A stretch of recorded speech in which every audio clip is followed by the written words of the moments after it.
तो guys auto expo 2023 के एक पवेलियन में आया हूँ मैं, सुरक्षा सफ़र करके इस पवेलियन का नाम है।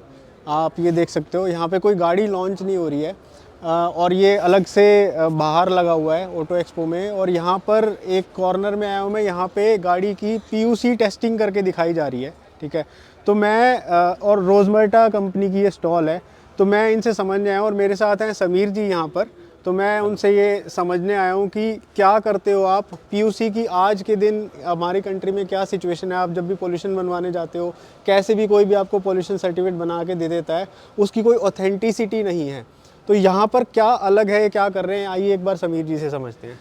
हेलो, मैं आपको पहले जो करंट सिस्टम चल रहा है उसके बारे में थोड़ा सा जी बताना चाहूँगा। जो प्रेजेंट सिस्टम है उसमें 2 लेयर्स हैं। एक एनआईसी सेक्शन है जो कि सर्वर सेक्शन है, और एक है जो पीयूसी सेंटर सॉफ्टवेयर। ये पीयूसी सेंटर वाला सॉफ्टवेयर होगा और वो हमारी गवर्नमेंट की एनआईसी वाली वेबसाइट होगी। इसका काम है कि आप गाड़ी का नंबर एंटर करेंगे तो आपको गाड़ी के बारे में सारी डिटेल्स इसको भेजेगा। राइट। और जब टेस्टिंग कंप्लीट हो जाएगी तो यहाँ से डेटा वापस उसके पास में जाएगा वाहन पे जाके स्टोर होने के लिए। ठीक है सर, तो ये वाली जो वेबसाइट है ऊपर, ये हमारी गवर्नमेंट की वेबसाइट है जो वो खोलते हैं, व्हीकल नंबर डालते हैं और बैक एंड पे ये जो सिस्टम है ये सारा मेरे पीयूसी सेंटर पे होता है। और ये जो सॉफ्टवेयर है आज की तारीख में जितने भी मैन्युफैक्चरर्स हैं, जब वो इक्विपमेंट बेचते हैं तो उसके साथ में ये एक एपीआई देते हैं जो कि approved by government of India है एंड डन बाय एआरए है। राइट।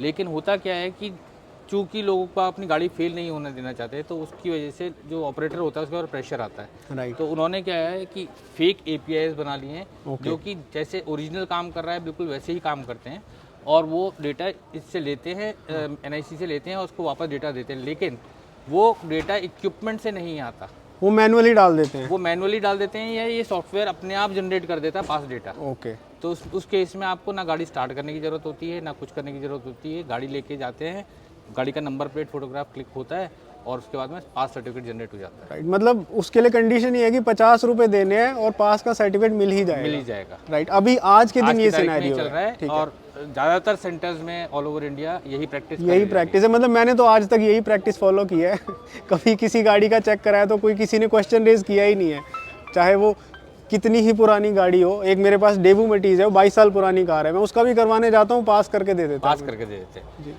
तो अब इस सिस्टम को कैसे रोका जाए, इसके लिए हमने एक सिस्टम सेटअप किया है जो कि पूरा एंड टू एंड कनेक्टिविटी का है। इसके अंदर में जो इक्विपमेंट है ये मैं आपको दिखाऊंगा। ये है पॉल्यूशन का पेट्रोल व्हीकल की टेस्टिंग का मशीन। जी ठीक है। और ये है डीजल इक्विपमेंट, डीजल व्हीकल की टेस्टिंग का इक्विपमेंट। ओके। तो इस तरह के करीब 25 से 26 डिफरेंट मैन्युफैक्चरर्स हैं इंडिया में जो कि ये इक्विपमेंट बना रहे हैं। ओके। और वो इक्विपमेंट बनाने के बाद में उसका अप्रूवल लेते हैं एआरए से, और ये एपीआई का अप्रूवल भी लेते हैं एआरए से। ओके। तो उनका सर्टिफाई हो गया। Now they have the licence to sell the equipment anywhere in the country. बस इसमें एक चीज, वो एपीआई का अप्रूवल भी कैसे ले लेते हैं यार, ये जब फेक एपीआई है तो? नहीं, वो जो लेते हैं वो तो सही है। अच्छा, लेते ओरिजिनल एपीआई का अप्रूवल, लेकिन उनके पास में उसी की कॉपी एक और है जो कि फेक है, जिसके अंदर आप एडिट करके मैनुअल डेटा डाल सकते हो। वो तो उनको उसी हिसाब से प्रोटोकॉल बताया हुआ है तो उसका सेम बना दिया। अब उसमें बस फर्क इतना है कि काम तो एनआईसी के साथ में सेम कर रहा है, लेकिन यहाँ पे इक्विपमेंट से डेटा लेने की जगह से अपने आप डेटा जनरेट कर रहा है। उस पे कोई चेक और कंट्रोल नहीं है? कोई कंट्रोल किसी का नहीं है, ना एनआईसी का है ना एआरए का है। तो आप उसमें ऐसा क्या नया कर रहे हो? तो कि हमने ये किया है कि हमने उस एपीआई को कम्प्लीटली हटा दिया है बीच से। ओके। तो अब क्या है, जो सिस्टम डिज़ाइन हुआ है उसमें हम यूज़र नेम पासवर्ड जो ऑपरेटर को देंगे, उसके बाद में उसका जो इक्विपमेंट है वो डायरेक्टली पोर्ट के थ्रू, उसका जो पोर्ट है वो उस सर्वर के सिस्टम से कनेक्ट हो जाएगा। राइट। तो रियल टाइम डेटा इक्विपमेंट से अपलोड होगा। ओके। और उसमें अगर वो मैनिपुलेशन करने की कोशिश करता है, कहीं से भी डाइल्यूशन करने की कोशिश करता है गाड़ी को पास करने के लिए, तो उसको इमीडिएटली रियल टाइम में पकड़ता है। बट आई थिंक वो मैनिपुलेट कर ही नहीं पाएगा क्योंकि आपके सॉफ्टवेयर में ऑप्शन ही नहीं होगी ना। वो डाइल्यूशन करने की कोशिश करता है ना, तो वो मैसेजेस आते हैं, वो रिकॉर्ड होते हैं, क्योंकि वो उसकी जो परफॉर्मेंस है वो ऑडिट के टाइम पे पकड़ में आती है, उसने कितनी टाइम मैनिपुलेशन करने की कोशिश करी। ओके। और मैनिपुलेशन का एग्जांपल बताएंगे कैसे कर सकता है? जैसे वो नोजल को निकाल देगा उसमें से। जैसे गाड़ी हमारी पेट्रोल की गाड़ी है, उसमें सीओ और एचसी मेजर होता है। करेक्ट। तो अगर गाड़ी फेल हो रही है तो क्या करेंगे, वो प्रोब को थोड़ा सा बाहर खींच देते हैं। ओके। जिससे कि उसमें एयर अंदर चली जाए और वो जो सैंपल है वो डाइल्यूट वो पोल्यूशन डिटेक्ट ही नहीं करेगा, वो बाहर से साफ हवा साफ मिलेगी। हवा भी ले लेगा, और ले लेगा तो सी और एच की वैल्यू नीचे आ जाएगी, गाड़ी पास हो तो जाएगी। जितनी बार ऐसा डाइल्यूशन मैनिपुलेशन की कोशिश होगी वो लॉग्स में एंट्री हो जाएगी। लॉग्स में भी एंट्री हो जाएगी और उसको सर्टिफिकेट जनरेट नहीं करने देगा। ओके। और उसको खुद को भी मैसेज आएगा, और जो उसका ऑथराइज ट्रांसपोर्ट डिपार्टमेंट का ऑफिशियल है उसके मैसेज, उसके मोबाइल पे भी मैसेज आएगा कि इस सेंटर पे इस समय इस गाड़ी को टेस्ट करते हुए ये मैनिपुलेशन। तो मतलब ये लाइव होगा, लाइव है, रियल टाइम, रियल टाइम होगा। मतलब अगर नेटवर्क कनेक्टिविटी नहीं है तो टेस्ट नहीं हो पाएगा। टेस्ट नहीं हो पाएगा। ओके। एक तो ये, दूसरा अगर वो किसी तरह का और सॉफ्टवेयर यूज़ करना चाहता है और पोर्ट ओपन करके करना चाहता है तो पोर्ट हमने कैप्चर किया हुआ है। ओके। तो जब पोर्ट हमने कैप्चर कर लिया तो उसके बाद में वो इस पोर्ट को यूज़ करके कोई और डाटा हमारे को नहीं फेंक सकता। ओके। जितनी देर हमारा सॉफ्टवेयर चल रहा है उतनी देर वो डेडिकेटेड एक पाइपलाइन बन गया, वो पोर्ट बाइंडिंग कर लेगा, पोर्ट मतलब बाइंडिंग कर उसी से लिया, उसमें ही एक डेडिकेटेड पाइपलाइन बन गया जिसके थ्रू डेटा सीधे सर्वर पे जा रहा है और सारा कुछ हो रहा है। ओके। और एक चीज़ और बता दो समीर जी मुझे कि मतलब रोजमर्रा का इसमें सॉफ्टवेयर हार्डवेयर दोनों चीज़ें हैं, सिर्फ सॉफ्टवेयर है जो आप ये चीज़ ला रहे हो? ये AI बेस्ड पूरा सिस्टम खुद डेवलप किया है। ओके। जो इक्विपमेंट हैं वो जितने भी AI इक्विपमेंट हैं सर्टिफाइड, वो सारे के सारे इस पे इंटरफेस्ड है, कंपैटिबल हैं, वो इसके साथ यूज हो जाएंगे, बट आपका सिर्फ सॉफ्टवेयर है। तो जो एग्जिस्टिंग सेटअप है उसको टच ना करते हुए ये पूरा system as it is implement हो सकता है किसी भी स्टेट में। अच्छा, और ये होगा कैसे? मतलब कोई जैसे अभी टेस्टिंग सेंटर्स हैं वो आपका सॉफ्टवेयर क्यों खरीदेंगे? क्योंकि आपके सॉफ्टवेयर से तो आधी से ज़्यादा गाड़ियाँ फेल हो जाएंगी। लिए ट्रांसपोर्ट डिपार्टमेंट को से कांटेक्ट कर रहे हैं, उनको दिखा रहे हैं कि क्या हो रहा है और क्या नहीं हो रहा और कैसे इसको बेटर कर सकते हैं। और ये मैंडेट मतलब गवर्नमेंट की तरफ से गवर्नमेंट की तरफ से मैंडेट आएगा और वहाँ पे वो फिर फोर्सफुली इम्प्लीमेंट किया जाएगा, अदरवाइज वो टेस्टिंग सेंटर पास नहीं होंगे, उन्हें लाइसेंस नहीं मिलेगा। ओके। ओके, तो एक बार अब इसका लाइव डेमो देख लेते हैं कि कैसे आप टेस्टिंग करते हो।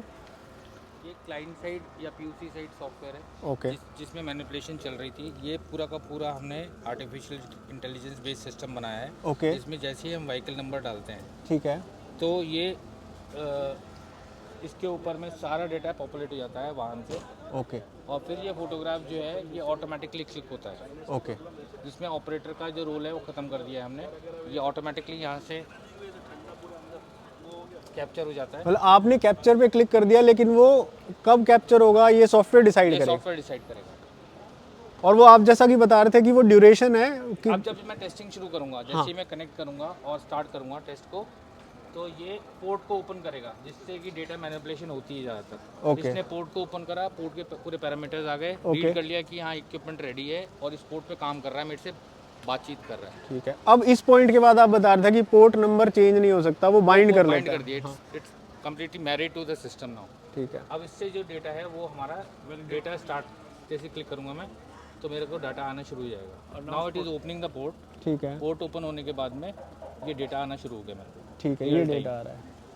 तो ये मेरा पोल्यूशन का डेटा है जो कैप्चर होता है और इसी को मैनिपुलेट किया जाता था। इसी को मैनिपुलेट किया बट अब यहाँ पे मैनिपुलेशन की कोई ऑप्शन नहीं है। कोई ऑप्शन नहीं। हाँ, यहाँ पे मैनिपुलेशन की कोई ऑप्शन नहीं, बस ये हमें ये दिखा रहा है कि लाइव डेटा कैप्चर हो रहा है और ये सर्वर पे जा रहा है, अपलोड हो रहा है डायरेक्टली वो मॉनिटर हो रहा है। अब ये जो टेस्टिंग है इसमें मेरे को 2500 RPM तक लेके जाना है। ओके। जब 2500 पहुंच जाएगा तो ये ग्रीन हो गया। करेक्ट। और मॉनिटर हो रहा है सर्वर से। ठीक है। वही ग्रीन कर रहा है, वही रेड कर रहा है इसको। अच्छा, वहाँ से सर्वर से ही वो चेक हो रहा है कि ग्रीन हो गया, 2500 पहुँच गया RPM। पहुंच गया 2500 प्लस मैंने 300 RPM के रेंज में आते ही हो जाता है। 15 सेकंड के बाद में अपने आप इसको वैल्यू रिकॉर्ड कर ली इसने। Okay, high idle test completed. ठीक है। मेरा लैम्डा वैल्यू मेरे पास में आ चुकी है। ठीक है। अब इसने अपना टेस्टिंग स्टार्ट करी है। ओके। जो आइडल आरपीएम ये आइडल RPM की टेस्टिंग है, CO, HC, CO2 और O2। ठीक है। तो हम इन रीडिंग्स को ले रहे हैं और हम देख रहे हैं कि ये जब तक ये चारों ग्रीन नहीं हो जाएंगे ओके, तब तक हम सही टेस्टिंग नहीं कर रहे हैं, कुछ ना कुछ मैनिपुलेशन कर रहे हैं। अच्छा, तो ये रेड अभी क्यों हो रही है, इसका मतलब क्या है? ये CO2 जो है हाँ। वो जो गाड़ी का है हाँ। वो जो है वो समवेयर अराउंड 3% 4% आना चाहिए। ओके।